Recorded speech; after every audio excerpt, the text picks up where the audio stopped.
Hello everyone, so today's recipe is Nigerian Chinchin and I will be showing you two different methods. One is the fried version, which is the more popular one, and the other one is the baked version, which is a bit healthier. And if you'd like to know how to make this, then please keep watching.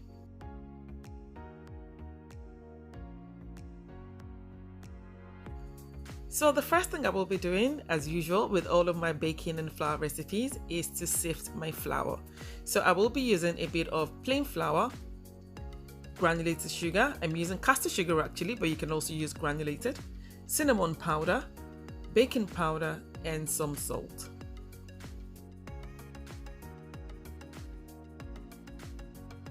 And I'm going to very gently sift the dry ingredients into the bowl. And for the ingredients list and measurements, they are in the description box below. And at this time, I'm going to go in with my eggs. I'm using 2 eggs. And I'm also going to add in some melted butter.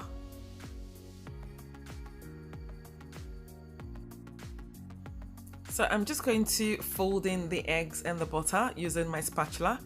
And then I will switch to my hands and I will continue to mix until I achieve a crumbly texture.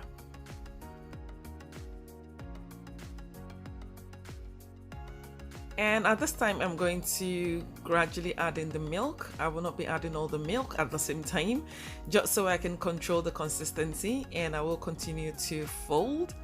And then I will transfer onto a clean surface and begin to knead until I achieve a non-sticky dough.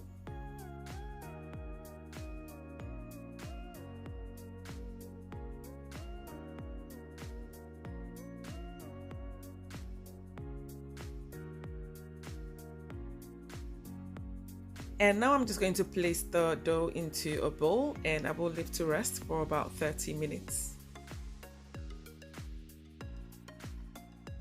And after 30 minutes, I'm going to transfer the dough back onto the clean surface and I'm going to divide it into 2 so it's easier to roll.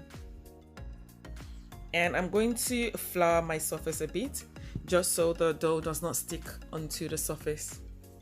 And now I'm just going to roll the dough as much as I can, and the size is going to depend on your preference actually. And I prefer my chinchin a bit chunky, so I'm going to do I think about half a centimeter, and then using a pizza cutter I'm going to cut the dough into shape. I should mention at this point that the thinner you slice your dough, the crunchier the chinchin. So if you like your chinchin really crunchy, then you should be doing really thin slices, but if you prefer it kind of softer or kind of in between, then you should do bigger slices.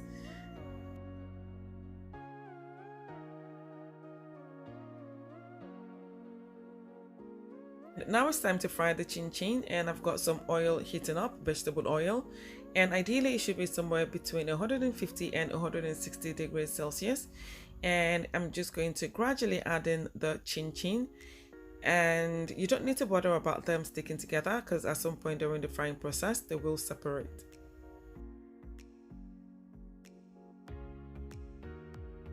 And I will continue to fry this until I achieve my desired color, and it should take somewhere between 5 to 6 minutes. And I will also continue to move the chinchin around just so they are evenly fried. And at this time, I'm just going to transfer the chinchin onto a colander. And I should mention at this point that once you finish frying the chinchin, they're going to be a bit soft, but never mind, they will harden up with time. They just need a bit of air, so just give it about 3 to 5 minutes and they will begin to harden up and be crunchy. So here you have it, my crunchy chinchin.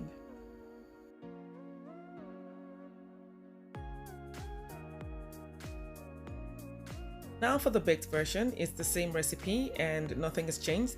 I'm just going to line a baking tray with some parchment paper and I'm going to transfer the chinchin onto the tray, and I will space them out just so they don't overlap. And once that is done, I'm just going to place them in a preheated oven My oven is preheated to 170 degrees Celsius, and I'm just going to bake them for 20 minutes. And after 20 minutes, I'm going to take the chinchin out of the oven and I'm going to separate them using my fingers. You can also use a spatula, but I'm using my hands because they are heat proof. And now I'm just going to rub them lightly with oil. I'm just using like a quarter of a teaspoon. I know it defeats the purpose of, of not frying, but I want them to look nice because if I don't do this, it's just going to come out really, really dry. So it's something you can skip. You don't have to do the same. And then I'm going to place them back in the oven and I'm going to bake for another 20 minutes at 150 degrees Celsius. And this is what it looks like. Similar to the fried version, this is also going to come out a bit soft once it's baked, but after a while it's going to harden up. So which one do you prefer, the fried version or the baked version? I prefer the fried version. And because for some reason the baked one reminds me of temitope biscuits. If you grew up in Nigeria as an ajepaki, you would definitely know temitope biscuits. They were very, very fitting. They were kind of like, I don't know, but they're very similar anyway, but they're sweeter and crunchier. So that's me done for today. And have you enjoyed this recipe? Then please give me a thumbs up and please subscribe, and I'll see you in my next video. Bye.